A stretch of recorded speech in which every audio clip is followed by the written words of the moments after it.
Deo କେହି ନେବେନି ବୁଝିପାରୁଛନ୍ତି ପ୍ରଡ୍ୟୁସର ପଛରେ ଡାଇରେକ୍ଟର ପଡ଼ୁଛନ୍ତି କିନ୍ତୁ ଯେଉଁଦିନ ପ୍ରଡ୍ୟୁସର ଡାଇରେକ୍ଟର ପଛରେ ପଡ଼ିବ ସେଦିନ ସିନେମା ହିଟ୍ କାହିଁକି ମୋତେ ପଚାରନ୍ତୁ କାହିଁକି କାରଣ ହେଉଛି ଗୋଟେ ଡାଇରେକ୍ଟର ଭଲ ସିନେମା କଲା ଆଉ ଗୋଟେ ସେଇ ପ୍ରଡ୍ୟୁସର ଅପେକ୍ଷା କରି ବସିବ ମୋତେ କେବେ ଟାଇମ୍ ଡେଟ୍ କେବେ ମିଳିବ ମତେ Date ସେଇ ମିଳିବ। ଡାଇରେକ୍ଟରର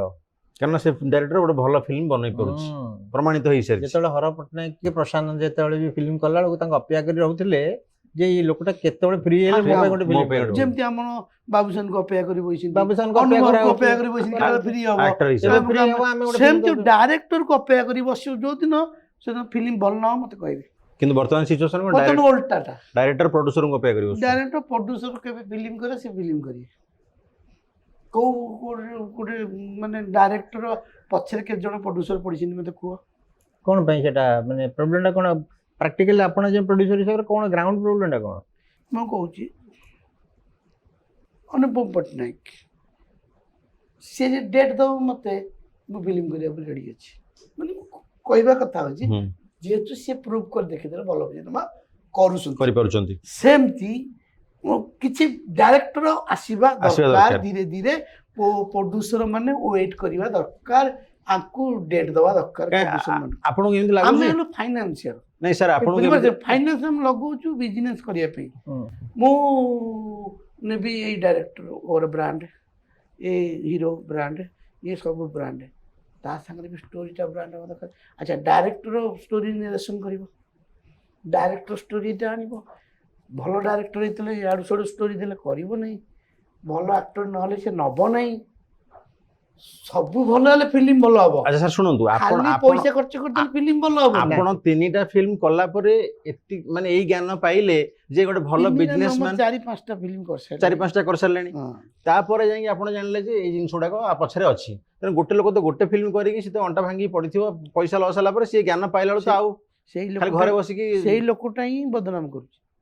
ସେ ଗୋଟେ ଫିଲ୍ମ ଯେ କରିକି ପଳେଇ ଯାଉନି କି ସେଇ ଲୋକଟା ହିଁ ଇଣ୍ଡଷ୍ଟ୍ରି ବଦନାମ କରୁଛି ସିଏ କହୁଛି ଏଠି ଲସ୍ ହେଇଗଲା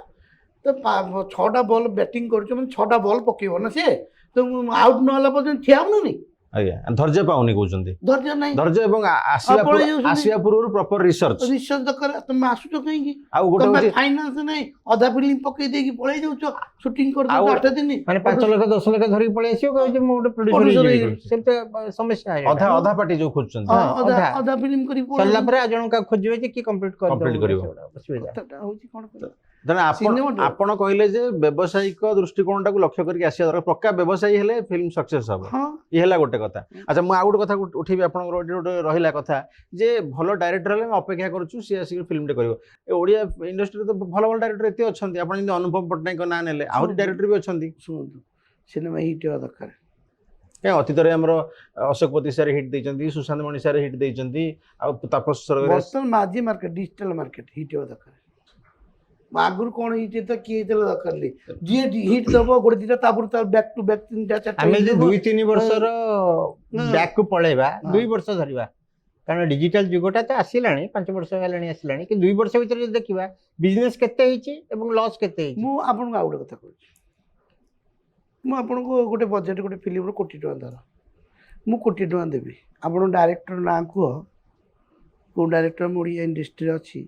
କୋଟି ଟଙ୍କା ମୁଁ ଦେବି ମୋତେ 1,01,00,000 ଟଙ୍କା ଦେବ